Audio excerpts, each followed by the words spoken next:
Hello students, कैसे हैं आप सब। आई होप आप सब अच्छे होंगे। आईसीटी वर्चुअल क्लासरूम में आप सबका स्वागत है। मैं विकास। बच्चों, क्लास 10th का मैथ्स कर रहे हैं। चैप्टर है अरिथमेटिक प्रोग्रेशंस यानी समांतर श्रेणियां। इसमें बच्चों अभी आप जो क्वेश्चन कर रहे हैं, या तो nवां पद फाइंड आउट करना है या फिर भाई सम निकालना है n टर्म्स का। और इन्हीं का यूज करके अलग अलग जो इसमें टर्मिनोलॉजी यूज हो रही है उनकी वैल्यूज आपको फाइंड आउट करनी होती है। फर्स्ट 3 पार्ट्स इसके हम कर चुके हैं।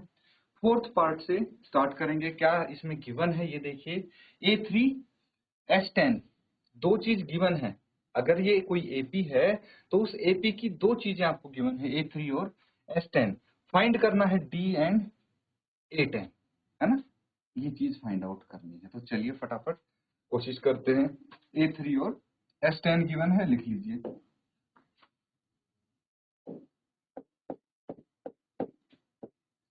A3 एंड S10, ये दो वैल्यूज आपको गिवन है। कितनी कितनी है?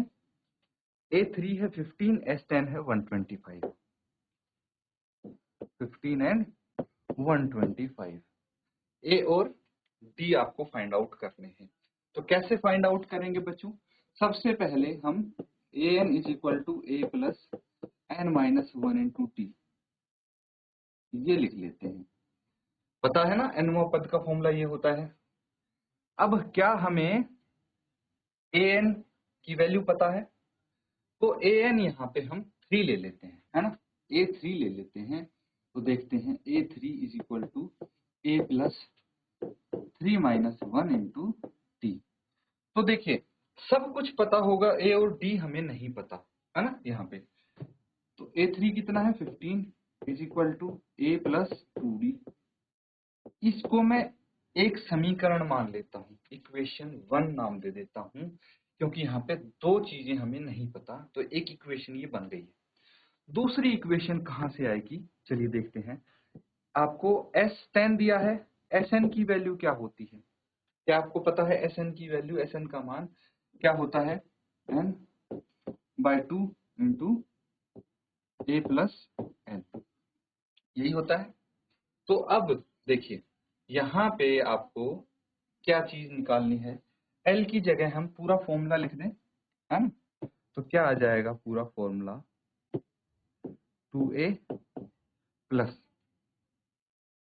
n minus one into D. ठीक है, ये चीज। अब यहां से हमें एक और इक्वेशन प्राप्त होगी, S10, है ना।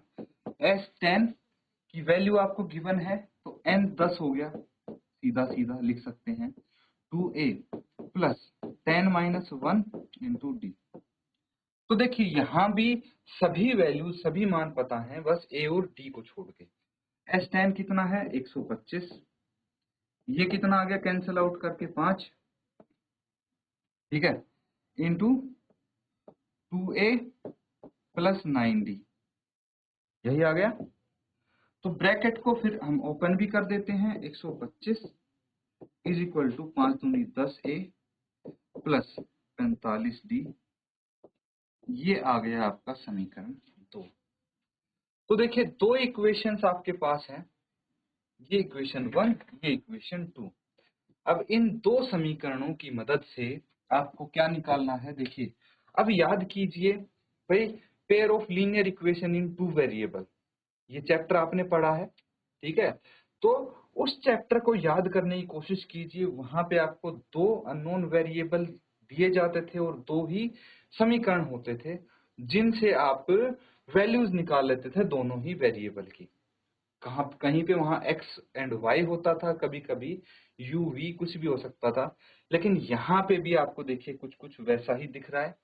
अब कोई भी मेथड यूज करिए, बहुत सारे तरीके, 2-3 तरीके आपने सीखे थे, उनमें से कोई भी तरीका यूज करिए और इनकी वैल्यूज निकालिए इन दोनों से, ठीक है। फ्रॉम इक्वेशन 1 एंड 2, इन दोनों से आपकी वैल्यू आ जाएगी a और d, ये दोनों ही वैल्यूज आपकी आ जाएंगी इजीली। तो फटाफट मुझे इसकी वैल्यूज बताइए। जिसका आंसर आ जाएगा हाथ खड़ा कर देंगे, ठीक है। जिस भी बच्चे का आंसर आ जाएगा हाथ खड़ा करेंगे, और ए की और डी की क्या वैल्यू होगी वो आप बताएंगे, ठीक है। तो जल्दी से नोट डाउन कीजिए यहाँ तक और ए और डी की वैल्यू निकालिए।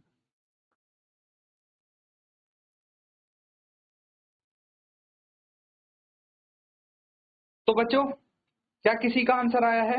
ए और डी का मान अगर आपका आया है, जीआईसी भगवानपुर, जीएचएस खैरी कला,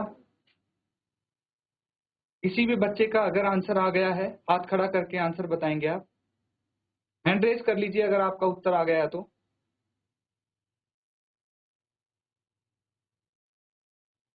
चलिए, बहुत आसान है बच्चों, इसमें कुछ नहीं करना। देखिए, एक चीज का और ध्यान देंगे हम यहाँ पे। अगर मैं ये जो समीकरण 2 है, इसको मैं डायरेक्ट यहाँ पे लिख दूं, देखिए 5 से ये 125 कैंसल आउट हो जा रहा है और यहाँ पे 25 आ रहा है ना। 25 is equal to 2a plus 9d, ये भी लिख सकते हैं समीकरण 2 को, है ना। या फिर यहाँ से जो आपका 125 is equal to 10a plus 45d आया था, पूरे समीकरण को 5 से भाग कर देंगे तो यही इक्वेशन आपकी आ जाएगी। अब इसको सॉल्व करेंगे तो कैसे करेंगे? देखिए, समीकरण ए से, ठीक है, फ्रॉम इक्वेशन 1 हम क्या करते हैं, ए का मान निकाल लेते हैं, ठीक है। तो हम क्या कर रहे हैं, सब्स्टिट्यूट कर रहे हैं। सब्स्टिट्यूशन मेथड सबने सीखा था, बस सब्स्टिट्यूशन मेथड का इस्तेमाल कर रहे हैं, है ना। फ्रॉम इक्वेशन 1, समीकरण 1 से क्या आ जाएगा, a plus 2d is equal to 15 है, a is equal to 15 minus 2d, है ना। ये आ जाएगा a का मान। इसको मैं इक्वेशन 3 बोल लेता हूं, ठीक है। मीनवाइल इसका नाम इक्वेशन 3 रख देते हैं। तो अब put the value of a in equation 3, in equation 2, समीकरण 2 में a का मान रख लेते हैं। समीकरण 2 ये है, यहाँ पे a का मान रखिए, चलो 25 इज इक्वल टू 2, a कितना आ गया 15 minus 2d plus 9d। Solve कीजिए इसको, क्या आ जाएगा, 25 इज इक्वल टू 15 दूनी 30 माइनस 4d प्लस 9d। 30 को लेफ्ट साइड ले आइए, 25 माइनस 30 इज इक्वल टू -4 और प्लस 9 कितना आ गया, प्लस 5d, ठीक है। ये -5 इज इक्वल टू d और ये 5 लेफ्ट साइड ले आएंगे तो d की वैल्यू आ गई बच्चों आपकी -1। d का मान आ गया -1।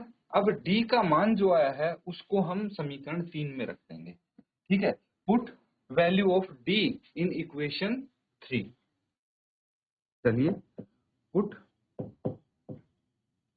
Value of d in equation 3।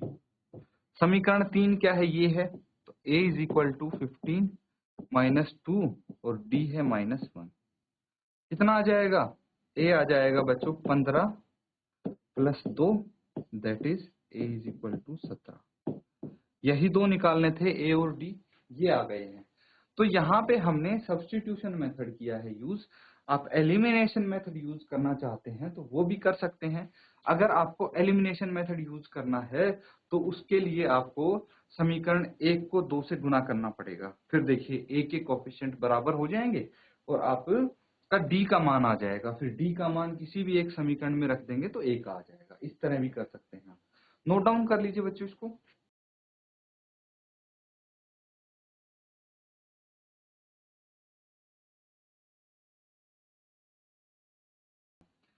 Fifth part में देखिए, डी आपको गिवन है, S9 गिवन है ना। 9 पदों का योग और सार्वंतर दिया है ए और 9वां पद आपको निकालना है, ठीक है।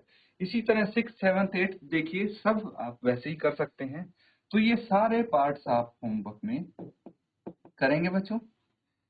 जो 10th पार्ट है वो यहाँ पे हम सॉल्व कर लेते हैं। देखिए उसको, एल आपको गिवन है, एल कितना है 28। फिर एस गिवन है 144 और n गिवन है 9। बोला गया है ना, देयर आर टोटल 9 टर्म्स, 9 पद तो गिवन है। अब a आपको निकालना है, यहाँ पे a निकालना है, एक चीज निकालनी है, प्रथम पद। हमें पता है जो Sn होता है वो n/2 into a plus l ये होता है। अब देखिए Sn कितना है, 9 पदों का योग 144 है, लिख लीजिए n है 9, a प्लस l है 28। यहां से इसको सॉल्व करिए और आपकी वैल्यू इजीली आ जाएगी। एक काम करिए, 9/2 को लेफ्ट साइड ले आइए, 144 इंटू 2/9 रेसिप्रोकल हो जाएगा इसका, a प्लस 28 यहाँ पे आ जाएगा। बस अब क्या करना है, कैंसल आउट करना है इसको। तो कैंसल आउट करेंगे, कितना आ जाएगा, 9 1 जा 9, 9 एकम 9, 5 बच के 9 54 और 16 दूनी 32। 32 माइनस 28, 28 को भी बाईं तरफ ले आइए, ये a आ जाएगा, कितना आ जाएगा 4। That will be your answer. 10वां पार्ट हमने यहाँ पे सॉल्व कर लिया है। 5वां, 6वां, 7वां, 8वां और 9वां ये आपका होमवर्क के लिए है, नोट डाउन कर लीजिए इन सभी को।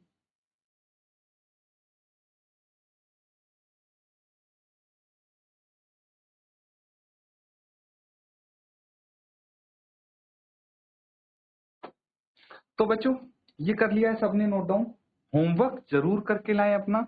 इसी के साथ अगला सवाल देखिए, नेक्स्ट क्वेश्चन करेंगे अब हम, फोर्थ क्वेश्चन नंबर 4, इसको नोट डाउन कर लेंगे। क्या है ये question, how many terms of the AP 9 17 25 must be taken to give a sum of 636। मतलब एक एपी आपको दिया है, ठीक है, एक एपी आपको दिया है, समांतर श्रेणी दी है 9 17 25 एंड सो ऑन, और इसमें आपको बताना है कि यदि हम योग करते हैं, कुछ पदों का योग करते हैं, अभी नहीं पता कितने पद हैं, लेकिन जब 9 17 प्लस 25 प्लस अगला जो टर्म है सबका योग करके 636 जब आ जाएगा तब तक करना है। तो बताइए वो कितने पद होंगे। मतलब n बताना है आपको, है ना, n बताना है, और Sn आपको दे दिया 636। ये चीज है, यहां से a और d भी आप निकाल लेंगे, बस n की वैल्यू इजीली बता पाएंगे आप। तो चलिए फटाफट नोट डाउन कीजिए और सॉल्व कीजिए।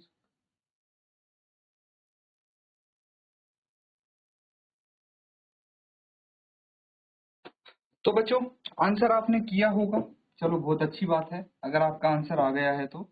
अदरवाइज जिसने नहीं निकाला है आंसर, आप जल्दी से इसको सॉल्व कर लें।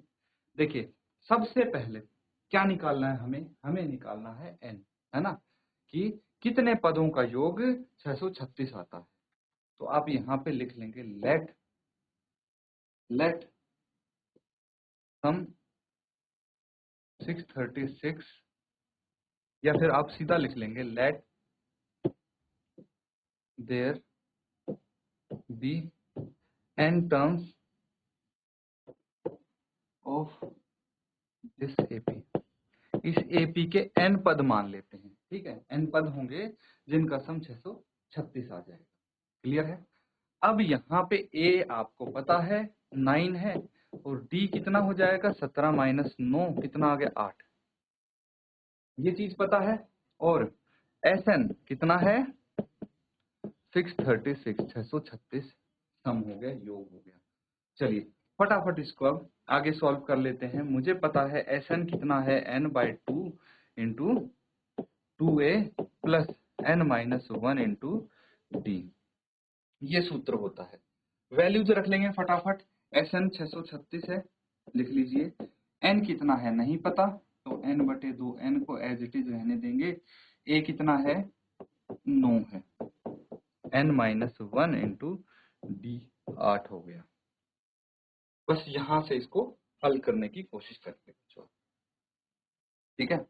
तो अब क्या करना है आपको, 636 इज इक्वल टू n/2, ये कितना आ जाएगा 9 दूनी 18 प्लस n-1 इंटू 8, ये है, इसको भी ब्रैकेट ओपन कर लीजिए यहीं पे, ज्यादा लंबा क्यों खींचना। ये कितना आ जाएगा 8n-8, ठीक है। आगे सॉल्व करते हैं। तो सबसे पहले देखिए 636 जो है 636 इज इक्वल टू n/2 यहाँ पे आ गया, और 18 माइनस 8, 18 में से 8 घटा देंगे 10 बच जाएगा, 10 प्लस 8n, ठीक है, 10 प्लस 8n यहाँ पे आ जाएगा। तो अब क्या करना है, अब इस 2 को या तो ब्रैकेट के अंदर ले जा लो या फिर इस ब्रैकेट से 2 कॉमन बाहर निकाल लो, ठीक है। अगर सिंपली आपको मैं ये बोलूं कि भाई 2 को मैं ब्रैकेट के अंदर ले गया, तो ऐसा लिख सकते हैं इसको, है ना, फिर कैंसल आउट हो जाएगा ये। या फिर दूसरा तरीका ये है कि यहां से 2 बाहर निकाल लो, 2n/2 कितना बच जाएगा, 5 प्लस 4n, ये बच जाएगा, ठीक है।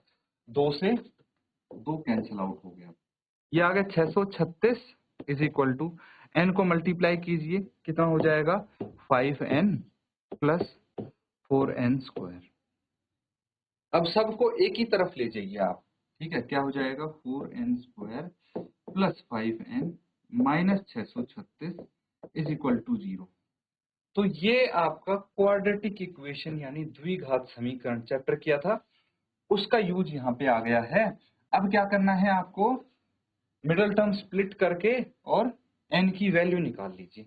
n के 2 मान आएंगे, उनमें से एक वैलिड होगा, एक को हम रिमूव करेंगे, ठीक है। अब यहाँ पे क्या करना है, आपको पता है 4 इंटू माइनस 636 मल्टीप्लाई करके और बीच वाली टर्म ऐसे स्प्लिट करनी है कि भाई उनका जो डिफरेंस है वो कितना है 5n आ जाए, और ठीक है डिफरेंस 5 आ जाए, मल्टीप्लाई करके भाई 600 माइनस 636 इंटू 4 का जो आएगा मल्टीप्लीकेशन वो आना चाहिए। तो यहाँ पे या तो आप हिट एंड ट्रायल कर सकते हैं, है ना, या फिर मैंने बताया था जब ये चैप्टर किया था कि भाई इनके फैक्टर्स निकाल लीजिए और उनका 2 का कॉम्बिनेशन बना के देखिए। तो धीरे धीरे जैसे आपको एक्सपीरियंस होगा डायरेक्टली भी आप करने लग जाएंगे। यहाँ पे देखिए मैं आपके लिए डायरेक्टली लिख देता हूँ 53n minus 48n minus 636 is equal to 0, ये आ जाएगा। तो 53 माइनस 5 कितना, 53 माइनस 48 5 आ गया। तो देखिए 5n हमने इसमें कुछ खास चेंज नहीं किया है। दूसरी बात 53 इंटू माइनस 48 इन दोनों को मल्टीप्लाई करेंगे तो कितना आएगा, जो इनको मल्टीप्लाई करके आएगा 636 इंटू 4, है ना, इसके बराबर आ जाएगा इन दोनों को मल्टीप्लाई, ठीक है। तो अब आप यहां से कॉमन देख लीजिए क्या आएगा, n कॉमन आ रहा है यहां से, तो कितना आ गया 4n प्लस 53, है ना। यहां से कितना कॉमन आ गया 12, है ना, 12 कॉमन आ गया माइनस 12, तो 12 चौक 48, 4n माइनस 53 प्लस 53, क्योंकि यहां से माइनस मैंने कॉमन निकाल लिया, is equal to 0। 4n plus 53 common ले लेंगे, 4n प्लस 53 53 कॉमन आ जाएगा, ये n माइनस 12 यहाँ पे बच जाएगा, ठीक है। अब एक बार इसको 0 के बराबर रखेंगे, एक बार इसको कर देते हैं फटाफट। 4n plus 53 is equal to 0 और n minus 12 is equal to 0। तो यहाँ पे n आ गया माइनस 53/4 और n यहाँ पे 12। अब n के 2 मान प्राप्त हुए हैं, एक माइनस 53/4 और एक 12। तो अब मुझे बताइए जो नंबर ऑफ टर्म्स होते हैं किसी एपी में, क्या वो ऋणात्मक हो सकते हैं, नहीं हो सकते, और ना ही वो भिन्न में हो सकते, फ्रैक्शन में हो सकते। तो इसीलिए इसको तो हम रिजेक्ट कर देंगे, ठीक है। Number of terms in an AP can neither be negative, ना ही तो ऋणात्मक हो सकते, नोर इन फ्रैक्शन, ठीक है। Therefore n is equal to 12, ये आपका आंसर आ जाएगा, ठीक है। इस तरह से आप सॉल्व कर लेंगे, नोट डाउन कर लीजिए पहले तो एक बार, और कोई डाउट अगर लगता है आप पूछ सकते हैं।